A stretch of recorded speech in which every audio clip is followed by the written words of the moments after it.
আমার সাথে শেখ হাসিনার বলতে গেলে ব্যক্তিগত লড়াই শুরু হয়েছিল এবং আমি জেনে শুনে কিন্তু এই লড়াই শুরু করেছিলাম। আমি জানতাম এর প্রতিক্রিয়া কি হতে পারে, কতটা ভয়ানক হতে পারে। এরপর 2010 সালে আমরা বুঝতে পারলাম যে বাংলাদেশের জুডিশিয়ারি শেখ হাসিনার তল্পি বাহকের ভূমিকা পালন করছে। বাংলাদেশের জুডিশিয়ারি যে সমস্ত জাজেরা বসে আছেন, এমনকি সুপ্রিম কোর্টে পর্যন্ত, তারা রায় দিচ্ছেন শেখ হাসিনার নির্দেশ অনুযায়ী। তখন আর একটা পরীক্ষা আসলো, আমরা কি জুডিশিয়ারির বিরুদ্ধে লিখব?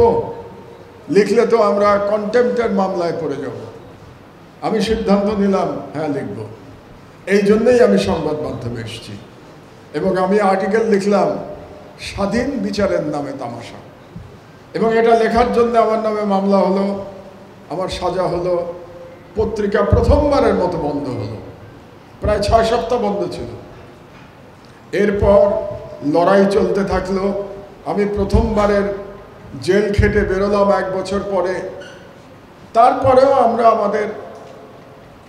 আমাদের যে ডিরেকশন সেখান থেকে বিচ্যুত হই নাই। এরপরে বড় পরীক্ষা আসলো যখন বিচারের নামে, যুদ্ধাপরাধের বিচারের নামে ফরমাইশি রায় দেওয়া হতে লাগলো। যখন যুদ্ধাপরাধের বিচার, তথাকথিত বিচারে ক্যাঙ্গারু কোর্টে ফাঁসি দেওয়া হবে সবাইকে, এটা যখন আমরা জানতে পারলাম এবং আমরা যখন জানলাম যে তথাকথিত মহামান্য বিচারকরা আগে থেকে বিচারের রায় লিখে রাখছেন, এই তথ্য যখন আমাদের কাছে আসলো, তখন আর একটা পরীক্ষা আসলো, আমরা কি এটা লিখব? আমরা সিদ্ধান্ত নিলাম হ্যাঁ লিখব। আমরা স্কাইপ কেলেঙ্কারি বের করলাম।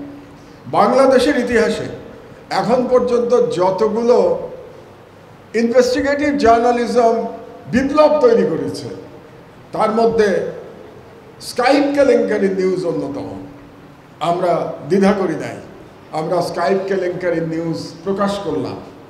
এবং এখন আপনারা ডিজিটাল আইনের কথা জানেন। ডিজিটাল আইন যে আইন থেকে সৃষ্ট হয়েছিল সেটা ছিল আইসিটি অ্যাক্ট, ধারা 57 এবং ধারা 58। অনেক সাংবাদিক ভুলে গেছেন এখন। ধারা 57 এবং ধারা 58 আমি প্রথম আসামি ছিলাম।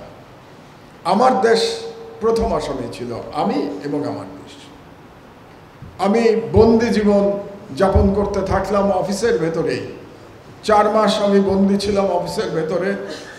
আমাদের এক রাজনৈতিক নেতা সেই দিনের কথা বলে গেছেন। তো সেই অবস্থার মধ্যে আবার আর এক পরীক্ষার মধ্যে পড়লাম।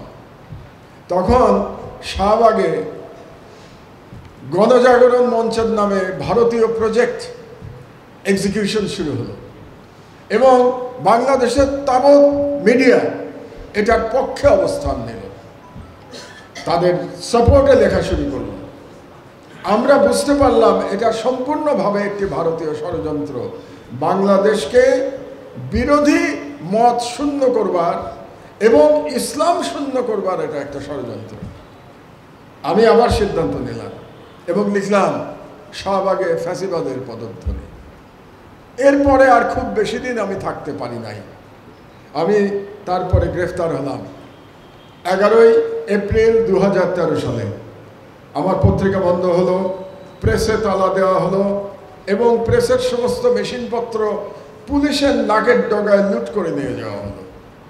4 বছর জেলে থাকলাম, রিমান্ডে গেলাম, পুলিশের অত্যাচার সহ্য করলাম। একজন পুলিশ অফিসার আমার সামনে বসে আছেন, ডিবিতে টর্চার করা হলো, থানায় টর্চার করা হলো, জেলে গেলাম।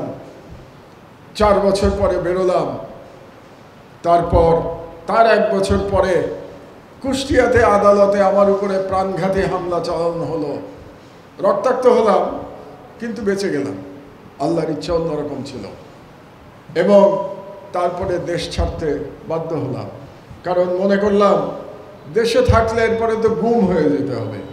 তো গুম না হয়ে যদি বাইরে থেকে লড়াইটা চালাতে পারি তাহলে তো মনে হয় সেটাই উচিত। এই কারণেই সিদ্ধান্ত নিলাম যে বাইরে থেকে ফ্যাসিবাদের বিরুদ্ধে লড়াই অব্যাহত রাখব। সেই লড়াইতে আমরা জয়লাভ করতে পারি নাই, কিন্তু সেই লড়াইয়ের মাধ্যমে আমরা একটা প্রেক্ষাপট তৈরি করতে পেরেছিলাম, একটা পটভূমি তৈরি করতে পেরেছিলাম। সেই পটভূমিতে দাঁড়িয়ে আজকে যারা শহীদ পরিবারের বাবা মায়েরা আছেন, তাদের সন্তানেরা জীবন দিয়ে ফ্যাসিবাদকে বিতাড়িত করেছে বাংলাদেশ থেকে। তাদের কাছে কৃতজ্ঞতা জানানোর ভাষা আমার জানা নাই। কিন্তু এই লড়াই দীর্ঘ লড়াই ছিল, 16 বছর ব্যাপী লড়াই ফ্যাসিবাদের বিরুদ্ধে। জয়লাভ করেছে তরুণেরা তাদের জীবন দেওয়ার মাধ্যমে। যখন তারা দেখিয়েছে এই ফ্যাসিস্ট বাহিনীকে যে তারা জীবনের পরোয়া করে না, তারা জীবনের পরোয়া না করে রাস্তায় নেমেছে, তখনই ফ্যাসিস্ট পালিয়ে গেছে। এবং আমি আপনারা দেখেছেন, এটা খুব ভাইরাল হয়েছে। এখানে একটা পুলিশ অফিসার দেখাচ্ছে, আগের আইজিপি কি নাম, আব্দুল্লাল মাহমুদ এবং আব্দুল্লাল মামুন, বোধহয় আব্দুল্লাল মামুন, এবং তৎকালীন মন্ত্রী আসাদুজ্জামানকে দেখাচ্ছে। এবং পুলিশ বলছে যে আমরা গুলি করি, একটা গুলিতে একটা মরে, কিন্তু বাকিগুলো যায় না। এটাই সমস্যা। এই একটা সেন্টেন্সের মধ্যে 36শে জুলাইয়ের বিপ্লবের মর্মমানি নিহিত আছে। যেই মুহূর্তে আমাদের তরুণেরা মৃত্যুকে জয় করতে শিখেছে, সেই মুহূর্তে ফ্যাসিবাদ পরাজিত হয়েছে, ভারতীয় সাম্রাজ্যবাদ পরাজিত। সংবাদপত্রের কাজটা এমনই, লিখতে হয়, এটাই পেশাদারিত্ব। এবং লিখতে গিয়ে আমরা অনেক শত্রু বানিয়ে ফেলছি। যেমন ধরুন, যেহেতু এখন সরকারে যাওয়ার প্রতিযোগিতা শুরু হয়েছে, এনসিপিও সরকারে যেতে চায়, জামাত সরকারে যেতে চায়, বিএনপি সরকারে যেতে চায়। আপনি কার মন রক্ষা করবেন? পত্রিকায় যখন লিখবেন, 3 দলই তো আমার বন্ধু, আমি কার মন রক্ষা করে লিখব? আপনি যার মন রক্ষা করতে পারবেন না, সেই আপনার প্রতি অসন্তুষ্ট হয়ে যাবে। একটু আগে আমার সহকর্মী আব্দুল্লাহ সাহেব বলে গেলেন, গতকাল বিএনপি অফিসে, ঢাকায় বিএনপি চেয়ারপারসনের অফিসে আমার এক সাংবাদিকের গায়ে হাত তোলা হয়েছে। কারণ বিএনপির কেন যেন মনে হয়েছে আমরা তাদের পক্ষে লিখছি না। সূচনা community.tv, বিনোদনের পাশাপাশি খবর।